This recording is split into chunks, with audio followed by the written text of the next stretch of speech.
o vaso róseo e a bola laranja.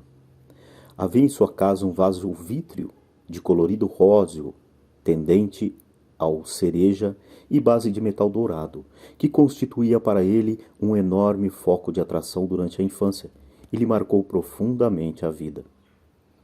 Para a boa educação dos filhos, José e Plínio, os quais se juntava a prima Ilka, Dona Lucília tinha trazido da Europa, ao voltar da viagem de 1912, uma governanta bávara.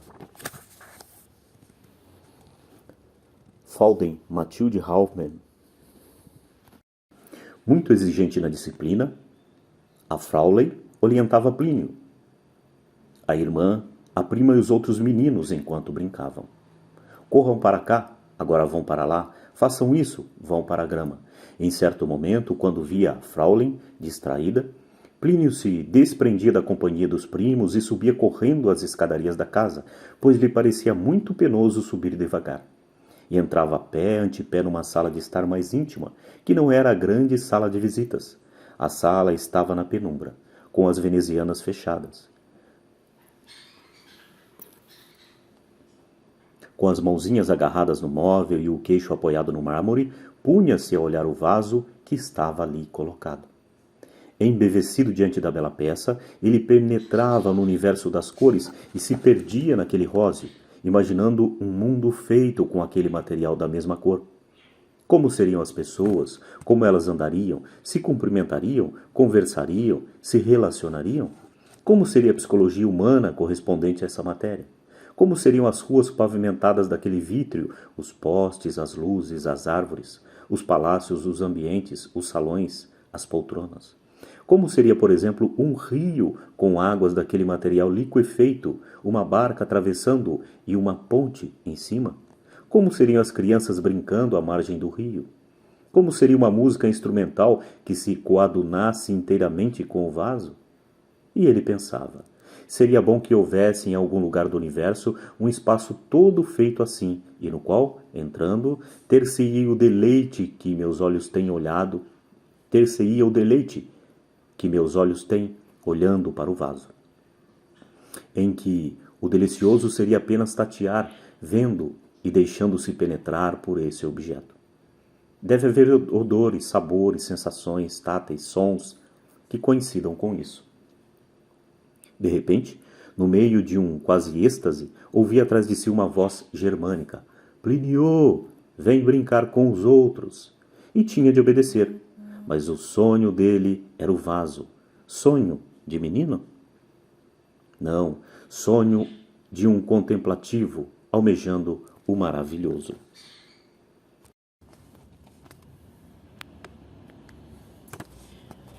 Contava ele também que, por ocasião de sua primeira comunhão, foi presenteado por uma senhora amiga, chamada Dona Betita Nogueira, com uma enorme bola de uma cor laranja deslumbrante. Plínio logo se apaixonou, não pela bola em si, nem pelo tamanho, mas pela cor. Quando brincava com a bola, não era propriamente com ela que brincava, pouco se preocupando em fazê-la pular. Gostava, pelo contrário, de ficar deliciando-se com a cor e abraçava a bola como que querendo assumir e mergulhar no laranja. Que era para ele a cor suprema, superior, extraordinária. Sentia-se perdido num mar laranjáceo. Imaginava o ambiente decorado com essa cor e pessoas vestidas com várias tonalidades de laranja e de prata, combinação que lhe parecia insuperável. Porém, de tanto acariciar e apertar a bola, ela se rompeu e esvaziou-se. Então, o que fizeram? Alguém da família tomou-a e guardou-a. Plínio, entretanto, não entendia por que haviam procedido assim com ele. Aquilo parecia-lhe um absurdo. E olhava para o armário onde fora depositada, querendo encontrar-se com a sua esfera laranja. De vez em quando abria um móvel para retirar alguma coisa, e ele a divisava pensando, será que não percebem que pouco importa se está inflada ou murcha? Para mim o que interessa é ver a cor. Por que a trancaram no armário? A esse respeito, contaria mais tarde Dr. Plínio, na bola eu amava algo que valia muito mais do que ela mesma. Em última análise, porque aquilo simbolizava, sem que eu soubesse, certo bem espiritual maior, que era a razão boa e reta pela qual eu queria possuí-la. Nisto está a inocência. Contemplando os possíveis de Deus.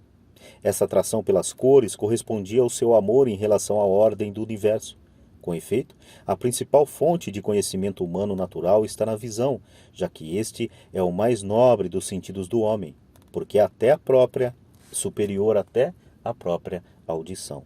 Ora, daquilo que se vê, o que mais eleva nosso intelecto é o mundo das cores, porque elas são muito ligadas com a beleza da criação e através delas se pode chegar ao absoluto. É provável que Dr. Plínio tivesse um dom místico pelo qual, olhando a maravilha das cores, experimentasse no fundo da alma quem é Deus. Assim, ao se encantar com aqueles objetos e imaginar esses mundos, Plínio estava justamente passeando pela metafísica das cores enquanto reflexo de Deus.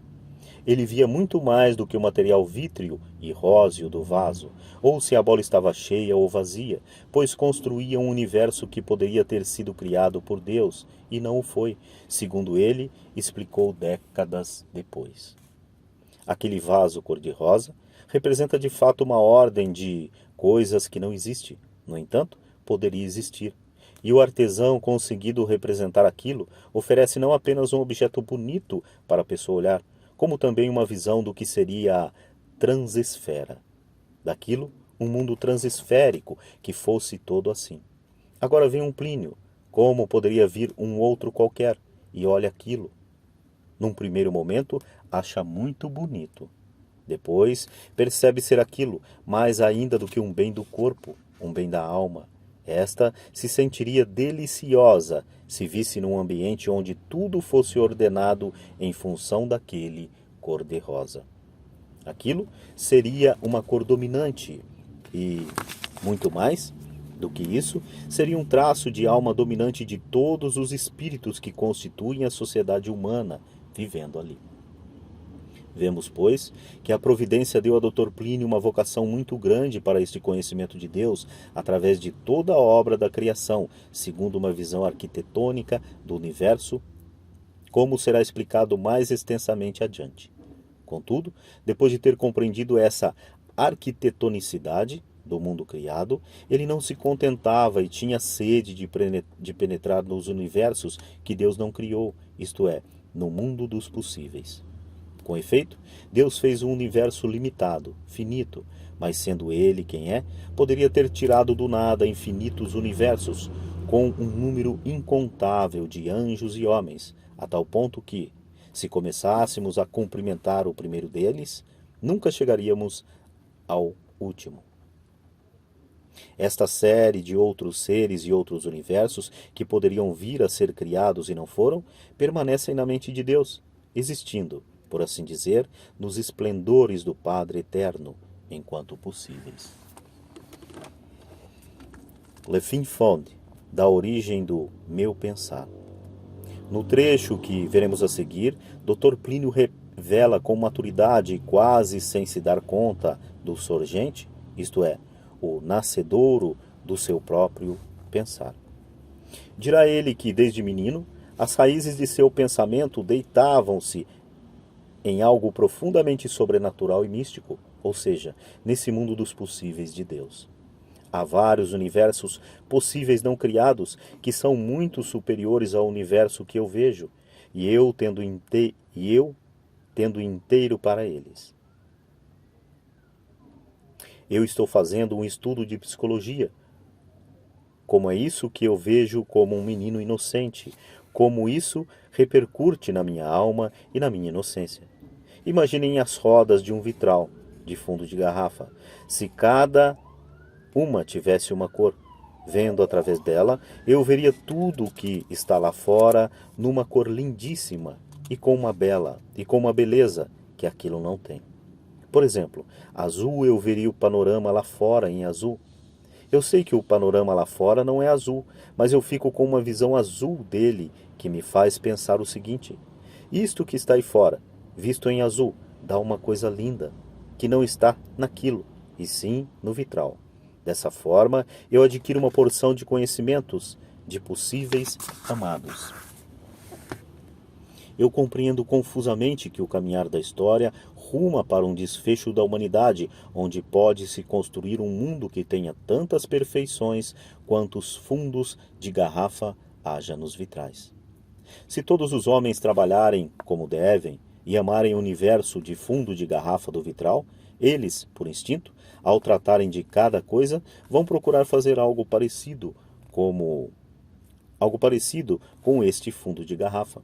E haverá um universo através do qual se verão os possíveis, o que acrescenta algo às belezas e às perfeições do que Deus fez. Isso é o caminhar da história, e é o sentir da minha biografia íntima. E eu creio que é por esta forma que se pode pegar le fin fond da origem do meu pensar. Dada essa aspiração permanente que tinha Plínio do contemplar o mundo dos possíveis de Deus, entende-se o que sua irmã, Dona José, contou ao autor anos mais tarde. Em várias circunstâncias, ao andarmos pela rua, Ilka e eu éramos obrigados a agarrar, ela, a mão esquerda, e eu, a direita, para conduzir o Plínio quando ele era pequeno, e dizendo, Plínio, cuidado, olha o bonde, olha o poste, porque senão ele ia batendo a cabeça em todos os postes do caminho. Um arqui alter ego, inviscerado na alma. Ora, o que sentia ele, quando menino, analisando a própria alma? Tomemos um relato que constituiu uma verdadeira confissão a respeito de seu discernimento aplicado sobre si, e que é suficiente para mostrar o quanto era um homem providencial e místico, aquinhoado com dons especialíssimos. Por mais que possamos nos espantar, as explicações que veremos a seguir devem ter se dado aos 4, 5 ou 6 anos de idade, já que, como acima foi feito, ele era nessa matéria de uma precocidade impressionante. Em virtude de minha inocência, eu tinha um estado de espírito pelo qual às vezes eu considerava minha própria alma e percebia nela uma espécie de brilho áureo e prateado que fazia com que eu sentisse o aroma de mim mesmo e de tudo quanto eu tinha de eclatante, de brilho, de reto e de puro. Isto era seguido da ideia de que essas coisas que eu admirava e me deliciava em possuir existiam alhures de um modo muito mais intenso, como em sua potência mater. Era como se existisse um arqui-alter ego meu atraentíssimo, porque imensa e infinitamente distante, mas enviscerado dentro de mim e brincando com minha alma, como um homem poderia brincar com uma pedra preciosa. Eu tinha a impressão de que esse alter ego se comprazia em intensificar ora tal atitude, ora outra, em minha alma e contemplá-la. Como afirmará logo adiante, este alter ego, mais ele do que ele mesmo e infinitamente superior, era Deus, por assim dizer. Ele trabalhava e enriquecia sua alma a fim de torná-la ainda mais parecida consigo e, desta forma, poder entrar em diálogo e se comprazer no relacionamento com alguém semelhante a si.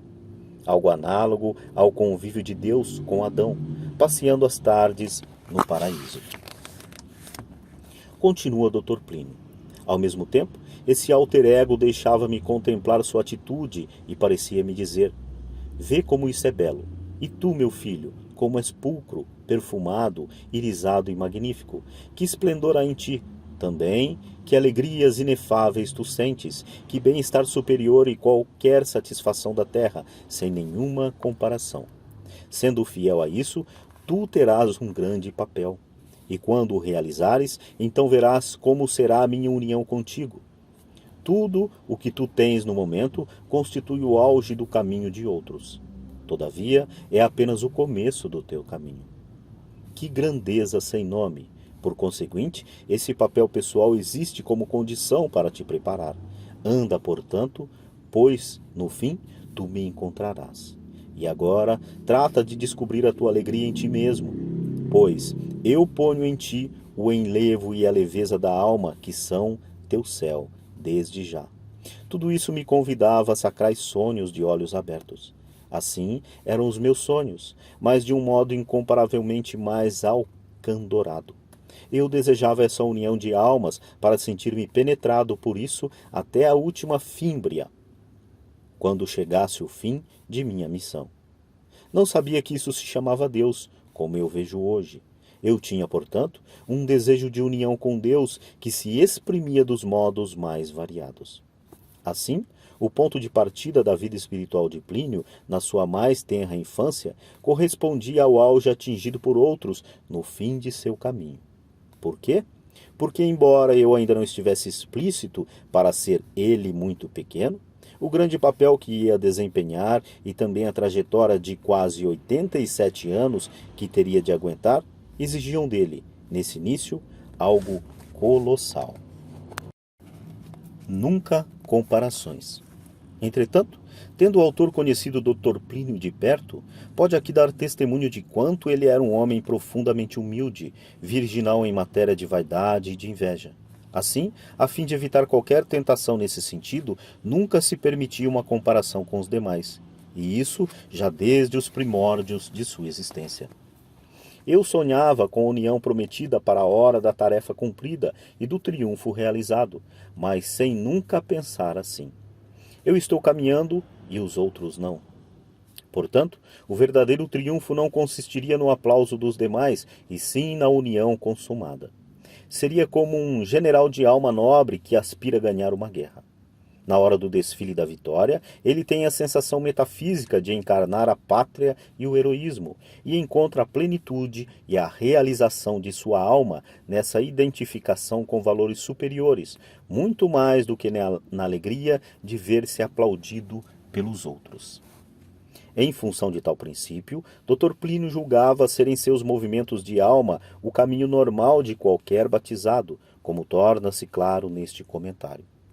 Considerar as coisas numa determinada clave muito alta, a mim me parecia connatural a todos os batizados, e, portanto, todo mundo o que quisesse estaria situado nesta chave. Se não está, é porque recusam a graça e se situam numa clave muito inferior. Como acabamos de ver no anterior subtítulo, ele já sentia desde criança a própria inocência. Ao mesmo tempo percebia, pelo discernimento dos espíritos, que os outros não eram como ele. No entanto, ao estabelecer essa comparação, preferia se colocar numa situação inferior, julgando que sua missão deveria ser dada a outros muito mais capazes, e pensava: você deve achar que é uma pessoa completamente comum e que Nossa Senhora foi reduzida pela ingratidão dos outros a lançar mão de você.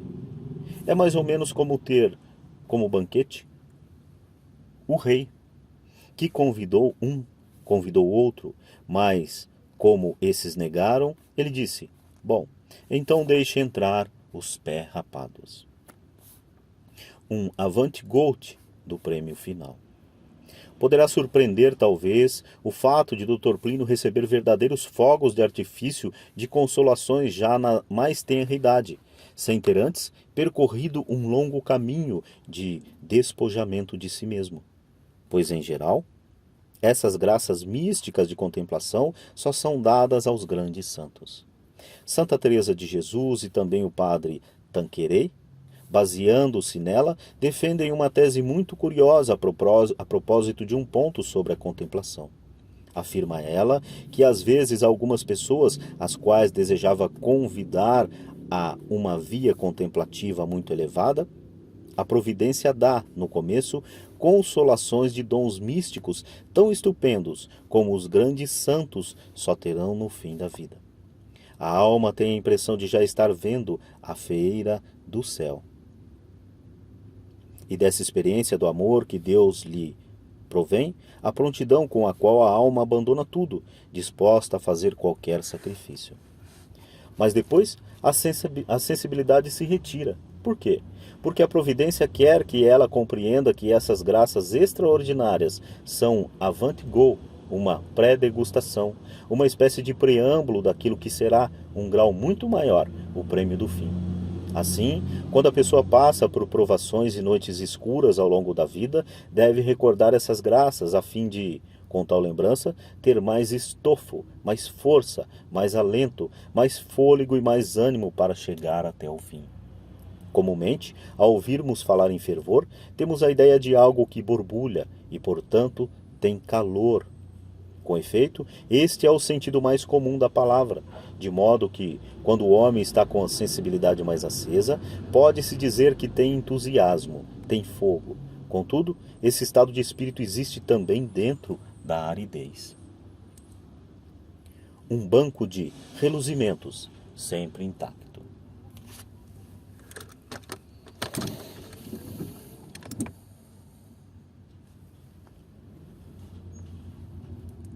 Depois dos enlevos sensíveis muito intensos da infância, Plínio teve os primeiros choques com o mundo quando entrou para o Colégio São Luís, e começaram para ele as provações, que haveriam de se prolongar durante anos, como se verá no decurso destas páginas. Teria havido, apesar de não poucas dores, das preocupações, das tentações e das tremendas dificuldades pelas quais passou, algo que nunca se apagou dentro dele e o sustentou durante toda a vida, desde a infância até na hora da morte. De fato, por ser uma alma muito privilegiada e acumulada de dons, Dr. Plínio foi assistido por uma graça mística de visão universal do maravilhoso, que os teólogos denominam contemplação infusa. Através do que observa na natureza, ele se elevava, querendo sempre o melhor, chegando a passear habitualmente pelos mistérios da fé. Mas essa graça pelo qual ele via a Deus e se unia a ele, já fora dada pela providência com o objetivo de se estabelecer, de firmar e ser contínua em sua alma, constituindo o que mais tarde ele chamou de banco de reluzimentos. Vejamos agora uma explicitação na qual ele mostra como era sua vida mística e como essa graça que recebeu, tendo ele correspondido, tornou-se habitual, à maneira de uma laje ou uma planície. O terreno dessa mística poderia ser comparado, num gráfico, a uma escarpa e em cima uma superfície. Quem recebe um certo nível, uma certa quantidade de graças místicas e corresponde, fica colocado numa espécie de planície, porque aquilo constitui uma coisa firme, estável, contínua, tanto quanto no homem pecável pode existir uma como que impecabilidade. Isto constitui uma laje. Eu tenho a impressão que esse é o estado daqueles que, dentro dessa vida, corresponderam bem à inocência e ficaram com uma visão geral das coisas relacionada com a graça mística.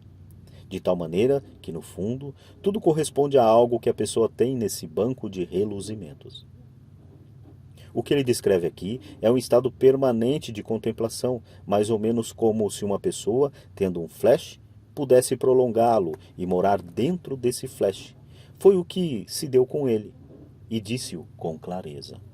O flash ocupa na minha vida um papel menor, porque desde menininho, a força de fazer, sem sequer saber o nome, exercícios de transcendência a respeito de tudo. Eu vivo habitualmente dentro de uma gama de transcendência, em que o próprio flash, como que se estabiliza na cabeça e torna-se algo assimilado, vendo tudo debaixo de certa luz que já é a relação simbólica com Nossa Senhora e através dela com o nosso Senhor Jesus Cristo, que é Deus, de maneira que para mim o flash existe, mas não tem grande relevância. É mais ou menos como acender a luz elétrica durante o dia.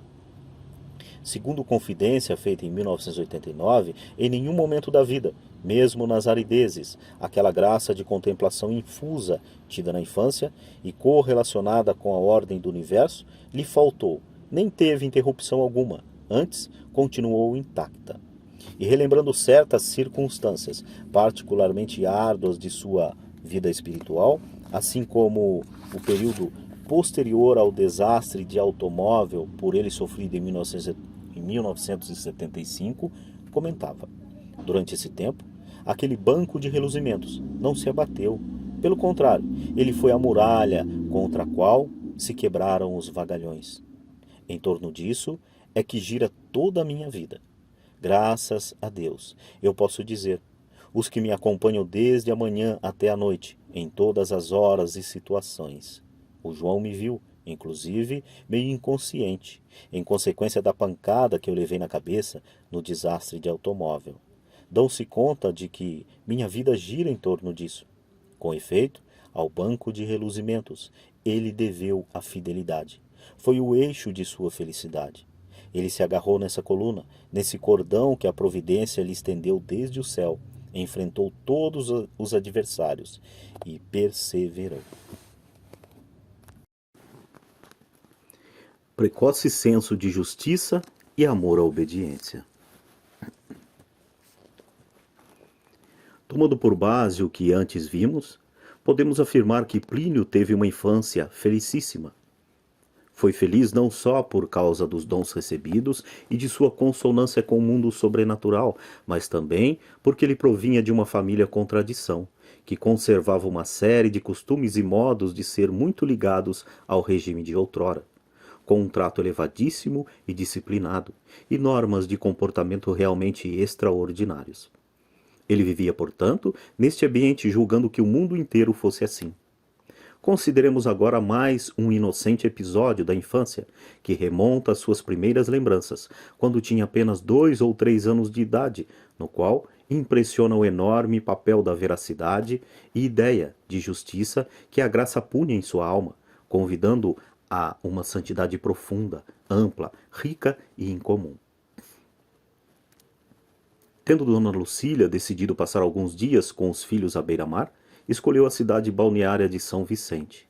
Naqueles dias e naqueles tempos, do início do século XX, antes da Grande Guerra, São Vicente era de uma calma agradabilíssima em comparação com as grandes cidades de hoje. O mar, desde cedo, arrebatou a admiração de Plínio, como comentaria anos mais tarde. A enseada se me afigurava como uma grande baía e pensava ser aquele o maior oceano do mundo. De maneira que a grandeza de todos os mares estava, para mim, representada ali, como se fosse a faixa de terra mais parecida com o paraíso. Era a mitificação própria de uma alma que buscava em tudo a inocência. Na praia, ele observava com curiosidade os buraquinhos que se formavam na areia quando a água bate e depois se retira. Punha então o dedinho no buraco e tirava de dentro umas conchas que levava para casa. O nacarado ou avermelhado próprio, as conchinhas, umas fechadas e outras já abertas, o deixava extasiado, e ele ficava acariciando aquele esmalte liso, enquanto imaginava como seria lindíssimo um céu constituído de materiais magníficos como esse, ou superiores. Depois, olhando para o céu, julgava que o azul era um manto criado por Deus para separar os homens da vida que existia além do manto. Ele sabia que não podia chegar até lá, mas sonhava com a hipótese de uma escada que o levasse, de modo que pudesse fazer um furo e ver a fieira que havia atrás. Durante a estadia, a família hospedou-se na pensão de um alemão chamado Herr Kinker, que, como todo germânico, gostava muito de cerveja. Só que ele, em concreto, às vezes passava dos limites e bebia um pouco mais do que o admitido. Certo dia, depois do almoço, em que Herr Kinker estava um tanto ébrio, passou de repente perto do pequeno Plínio, tomou-o no colo e levou-o para fora, no jardim, onde o deixou debaixo de uma árvore, sentado na grama. Ora, logo em seguida o alemão foi embora e começou a chover, com pingos muito grossos. Ao ver a chuva cair, a reação normal de uma criança seria levantar-se, atravessar o jardim e entrar em casa o quanto antes, a fim de proteger-se. Plínio, porém, em vez de sair correndo, ficou lá, chorando e raciocinando, porque a lógica nessa idade já funcionava nele por inteiro. Ele interpretara aquilo como um castigo e começou então a argumentar, defendendo a justiça. Que mal fiz eu? Por que esse homem me impõe um castigo? Eu não fiz mal a ninguém. É uma injustiça. Ele não tem o direito de fazer isso. Não me queixava por estar na chuva, nem pedia para falar com mamãe, o que seria tão natural, mas analisava a retidão ou a não retidão daquilo que o bêbado fizera comigo e como cheguei à conclusão de que não estava certo. Queixava-me por ver um princípio violado. Sendo o Herr Kinker pessoa de certa idade, julguei que ele presumivelmente agia por ordem de minha mãe. Portanto, deveria obedecer-lhe, mesmo se chovesse e ainda que fosse um absurdo. Para uma criança de 3 anos, isso reflete senso de obediência e do respeito ao princípio de autoridade. Eu permaneci ali, protestando sem desobedecer, mas afirmando meus direitos. Em determinado momento, Dona Lucília, que estava descansando, acordou e, notando que chovia as torrentes e que seu filho não se encontrava ali, levantou-se de imediato, muito preocupada, e começou a perguntar a várias pessoas onde ele estava. Interrogado, o Herr Kinker, ele, visivelmente alterado pela bebida, evadiu-se da resposta, e Dona Lucília percebeu haver feito alguma coisa com Plínio. Por fim, ela foi até a porta do hotel procurando-o, e ao vê-lo chorando sob a chuva, correu em sua direção, apanhou-o nos braços e o levou para dentro de casa. Neste pequeno incidente, nota-se o enorme papel do senso da verdade em seu infantil coração, e da verdade enquanto absoluta, ou seja, já relacionada com Deus. Ele não entendia por que estava sendo tratado daquela forma. Se procedera mal, era justo um castigo, mas, como sua consciência não o acusava de nada, merecia uma explicação. Recorramos às suas próprias palavras. Aos 2 ou 3 anos, eu já possuía certas noções de direito, de elevação e de sublimidade. São graças que uma criança pode receber muito prematuramente, e foi assim que a intercessão de Nossa Senhora me favoreceu. Por exemplo, eu tinha um senso de justiça muito definido, embora fosse de um gênio muito afetivo. Violada a justiça, eu entrava em luta. Mais tarde, analisando-se a si mesmo, discerniu qual era seu fundo de alma naquele momento em que discutia sob a chuva. A noção de justiça que vinha nisso era acompanhada de uma espécie de visão simbólica de algo muito alto, muito bonito, que poderia ser comparado com uma nuvem de grande esplendor, de grande beleza, colocada no sol, no céu, evidentemente. Quem era justo tinha dentro de si uma alma com os coloridos e as sublimidades daquela nuvem. Quem era injusto tinha, portanto, o encardimento, o erro e a brutalidade dos defeitos opostos. Não é que eu achasse que essa nuvem bonita tivesse uma realidade física. Eu julgava que tudo quanto havia na terra se refletia em cores simbolizantes que existiam, um tanto a la fantasia e um tanto a la realidade, numa esfera altíssima, meio celeste, que era a contrapartida da terra. É próprio ao espírito contemplativo fazer uma conjugação entre os fatos comuns e as realidades simbólicas. Com efeito, Deus criou todos os seres para se relacionarem entre si. Sendo tal a coesão existente na ordem do universo que é possível projetar coisas, acontecimentos, estados de espírito, virtudes ou vícios em certos aspectos da criação, como, por exemplo, nas luzes ou cores que há neste mundo. Ao amor que Dr. Plínio tinha pela ordem do universo, ligava-se dom de reversibilidade, pelo qual ele via a interpretação de todas as criaturas e voava para um mundo hipotético, todos feito de cores, meio celeste, dirá ele. Uma das primeiras manifestações do discernimento dos espíritos. Temos ainda alguns episódios mais salientes dos primeiros anos de Plínio, à luz do fundamental dom de sabedoria. Devido a um grave estado de saúde, Dona Lucília foi aconselhada pelos médicos de São Paulo a ir à Alemanha para submeter-se a uma operação de vesícula biliar.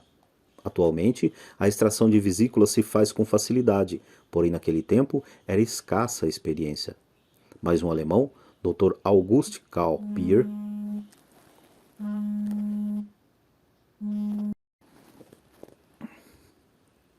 gozava de boa fama pela habilidade cirúrgica que detinha e aplicara com êxito em uma senhora indiana a técnica que preconizara, obtendo excelente resultado.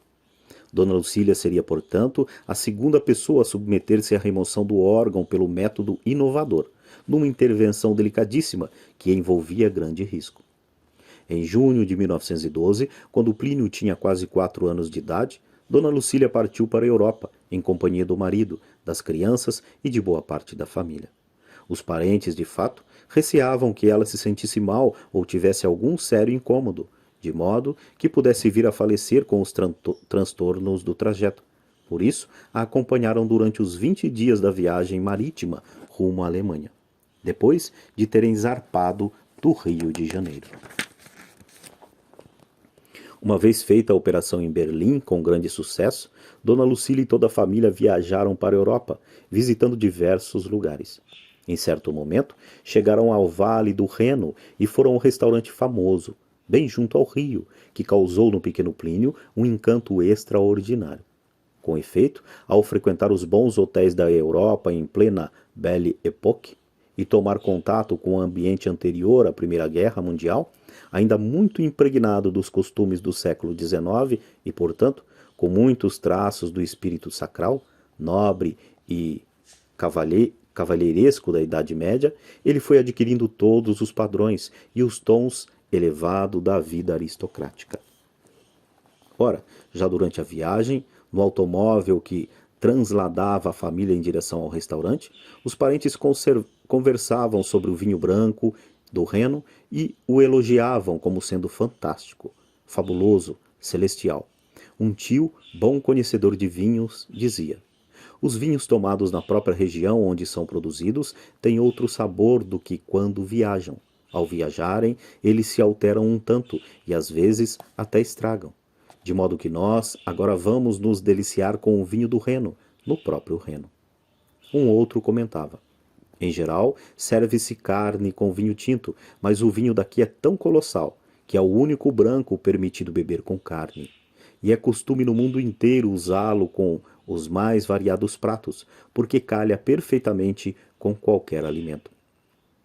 Ouvindo isso, Plínio ficou com a ideia paradisíaca do vinho do Reno. E como era o homem das arquetípias, e já tinha sede de licores angélicos, tomou a resolução de experimentar aquela delícia. Assim que chegaram ao restaurante, enquanto os mais velhos se preparavam, ele foi procurar a sala onde iriam almoçar e indagou ao garçom qual era a mesa que estava arrumada para a família. Naquela idade, 3 ou 4 anos, ele já falava algumas palavras em outras línguas. O garçom achou graça, levou-o até lá e ele começou a ver a disposição, os copos de cristal, a louça, os talheres, a toalha, as cadeiras, contando os lugares. Bem, aqui vai sentar vovó, na outra ponta vai sentar o tio, aqui vai sentar mamãe, aqui papai, aqui José, e concluiu: certamente esse é o meu assento. Entretanto, ao analisar melhor, percebeu que só via um copo de água e pensou: mas será aqui? Que estranho! Esqueceram a taça de vinho. Enquanto ele dava a volta à mesa, o tio apareceu e perguntou: o que você está fazendo aí, menino? Estou procurando o meu lugar.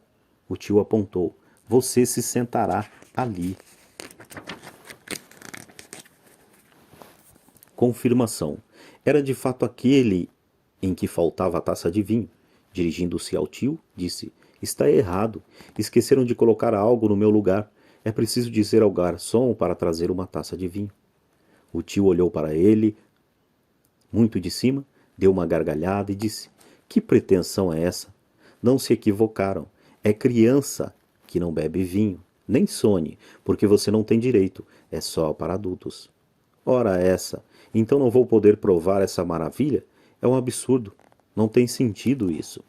Finalmente, os comensais tomaram lugar à mesa e teve início o almoço. Chegada a hora do vinho, serviram a todos e começaram os comentários. Isto é um elixir descido do paraíso, mas parece ser produzido por um anjo. Que uvas extraordinárias! É um perfume. Vejam o bouquet, o sabor que ele deixa no fundo da garganta. A comida está excelente, mas o que vale aqui nesta mesa é o vinho. Então, a saúde da vovó Gabriela. E ele, com água mineral, passou o almoço inteiro discutindo e argumentando interiormente. Mas por que só eles podem se deliciar com esse líquido tão precioso? Qual é a razão de eu não poder me servir dele? pois eu tenho capacidade suficiente para entender qual é o vinho que eu vou tomar. Terminada a refeição, todos se levantaram, passaram para um salão de conversa ao lado, e ele se viu sozinho.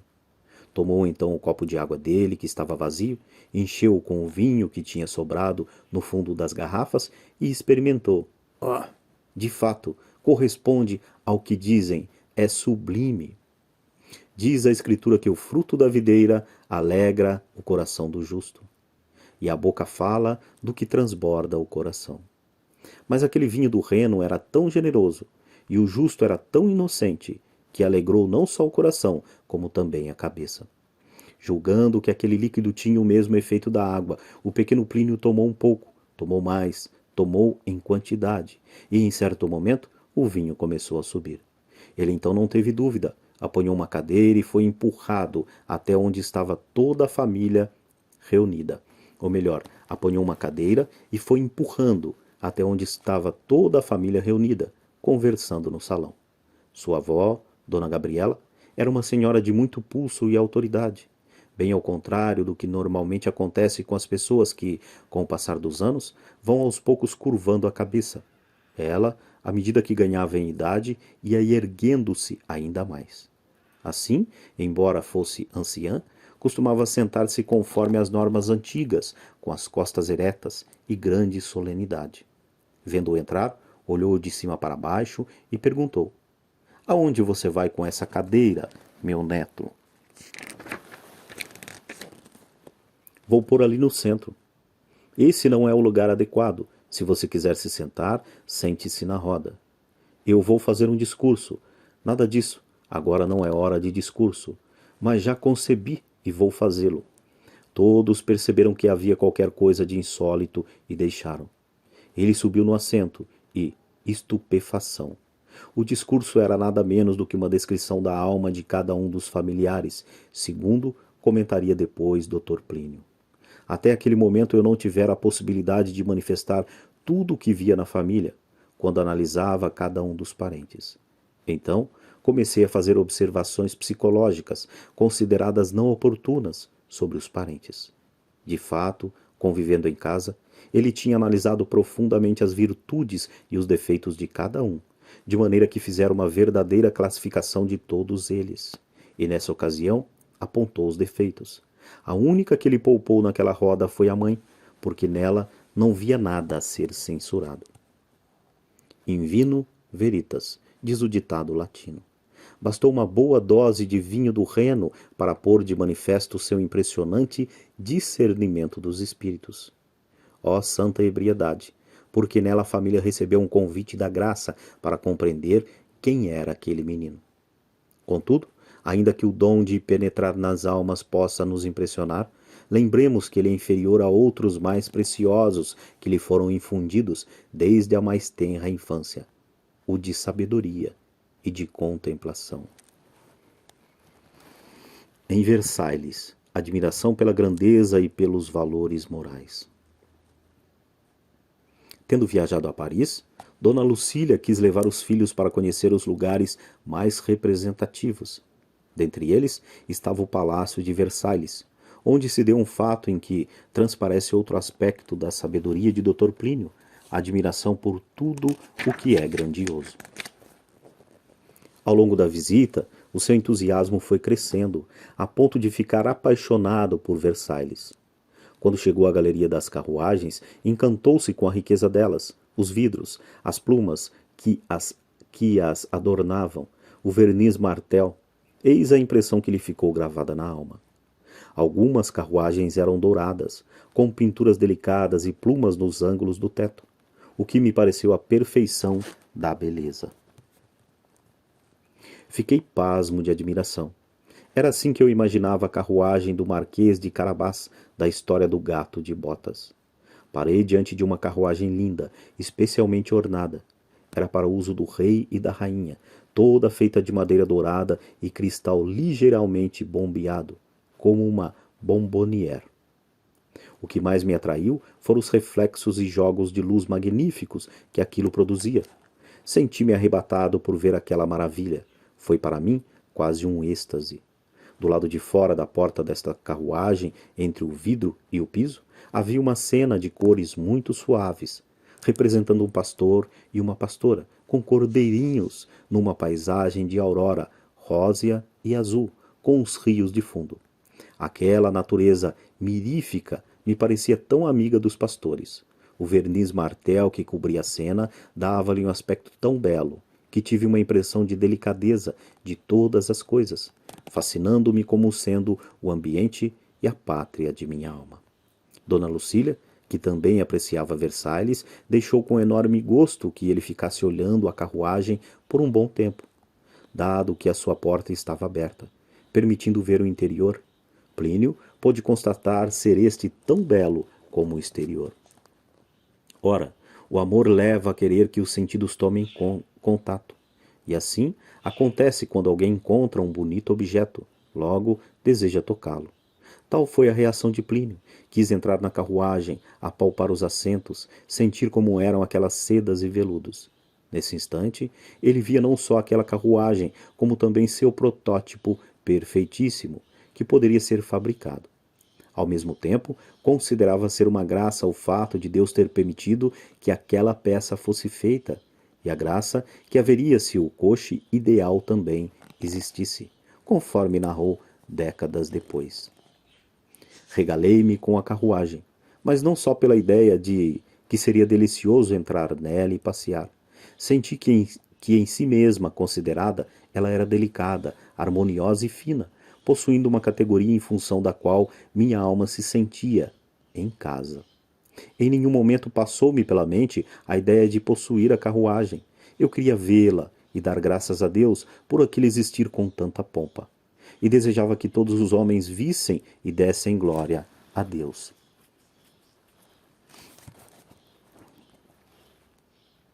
A ideia de desejar alguma daquelas maravilhas para mim me parecia tão louca quanto olhar o céu durante a noite e querer possuir uma estrela. Seria um absurdo. Do mesmo modo, eu não queria as grandezas da terra que não fossem proporcionadas a mim, senão para admirá-las. O que se passou comigo nessa ocasião? A carruagem com aquelas sedas fez revivecer em mim uma impressão que vários outros objetos já me tinham causado. Tal coisa é muito mais bonita, mas apesar de ela existir e ser tão bela, tem entretanto algo de insuficientemente bonito. Minha alma deseja mais. Chegada a hora da partida, seu pai, Dr. João Paulo, disse para Plínio: "Vamos embora." "Não, eu vou ficar com mamãe aqui." O pai quis tomá-lo pelo braço, mas ele escapou-lhe da mão, agarrou-se na roda da carruagem e repetiu: "Não, eu não vou embora." Dona Lucília interveio: "Meu filho, nós precisamos sair. Por que não vai mais sair daqui?" Ele então, com toda a candura, virou-se para ela e disse: "Mamãe, eu quero ficar aqui porque eu vou comprar este castelo." "Mas, meu filho, com que dinheiro você vai comprar Versailles?" "Com essa moeda de ouro que eu ganhei e tenho dentro do bolso." De fato, ele tinha recebido de um tio uma libra esterlina de ouro que guardava dentro do bolso, fazendo planos de comprar algo de grande, pois achava que ela valia uma fortuna. Entretanto, no maravilhamento de Plínio pela carruagem e por Versailles em geral, havia um princípio mais profundo, segundo ele revelou numa conversa em 1987. Eu senti uma espécie de carícia daquilo que era bonito, de uma beleza delicada, eminente, que atraía para um ambiente superior, para uma realidade mais elevada, com um valor moral. Mas nas encostas disso, também o valor social, na medida que eu percebia que o valor social maior exigia um certo valor moral mais alcandorado, sem o qual aquele era uma frustração e uma vergonha. Então, um respeito pelo valor moral contido dentro disso. Já era o senso religioso que se manifestava na mais tenra infância, procurando em tudo primeiro a virtude que, claro, significa aqui a Igreja. Sua inocência entrava em consonância com todos os valores morais que discernia, e ao discerni-los, ele tinha o gáudio de vê-los fora de si, porque eram um reflexo de Deus. Por conseguinte, ele vivia do amor e da contemplação de Deus. Depois vinha o aspecto social e temporal, mas este, para ele, tinha o valor desde que pervardido pela retidão, ou seja, a sociedade santificada pela graça e elevada pelo sobrenatural, a civilização cristã, enquanto fruto da Santa Igreja. Disso pode-se ter bem uma ideia da receptividade minha por Versailles. O fato de eu me agarrar na carruagem é, mais uma vez, porque aquilo tudo representava um valor moral conexo com o valor social. Também, ao ver as sedas interiores do coche, eu pensava, quantas doçuras há nisso, quanto Jesus Cristo há nisso. Eu percebia, portanto, o espírito religioso que pairava e penetrava a carruagem. Por quê? Porque o artista que a tinha concebido fora redimido pelo sangue de nosso Senhor Jesus Cristo e santificado pela graça. Ele então queria agarrar-se a ela. Uma polêmica em defesa da Santa Igreja.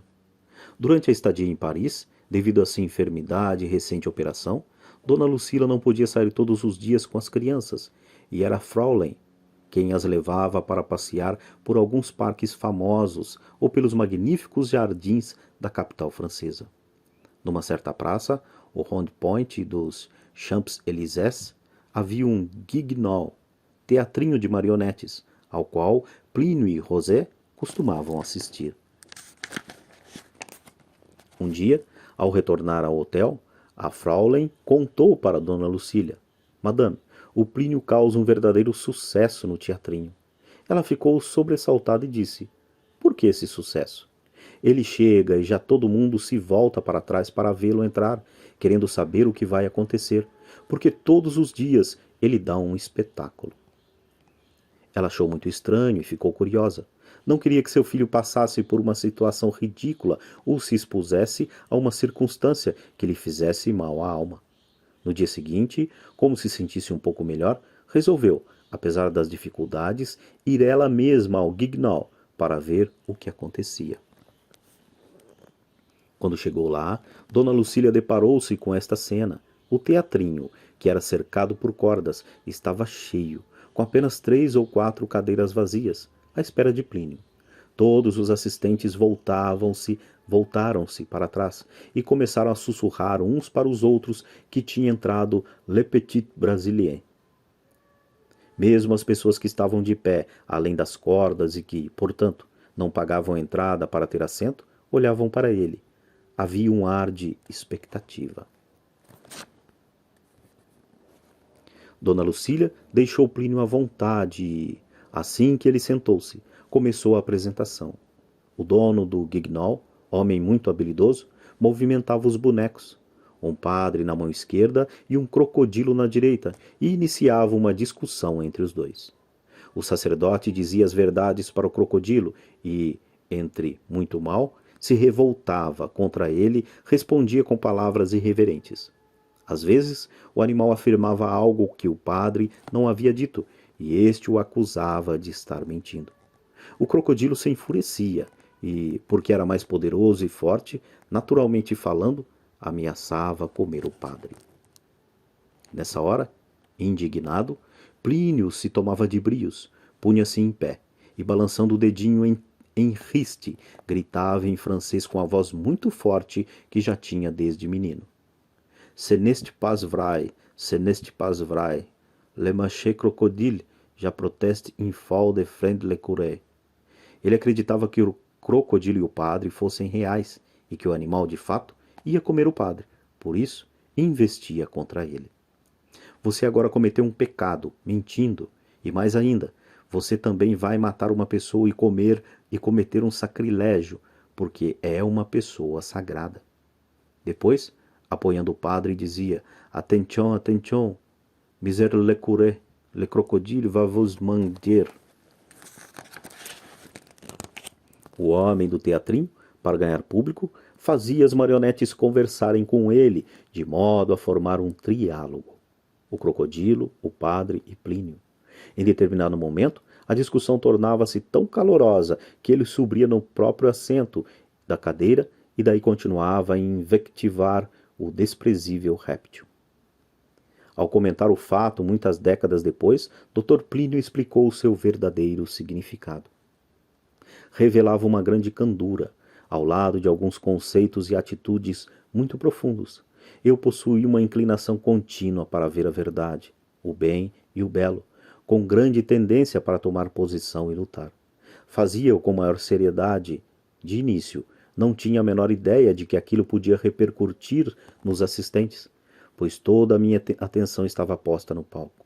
Mas em certo momento, comecei a ouvir risos. Notei que o público torcia e também tomava parte no drama. Eu não entendia claramente a diferença entre a cena e o público, e para mim, as pessoas da plateia também faziam parte dos acontecimentos do palco, quase como marionetes. Eu notava que o padre estava sendo atacado e que eu devia estar sempre do lado dele, sendo então preciso dar argumentos contra a outra marionete.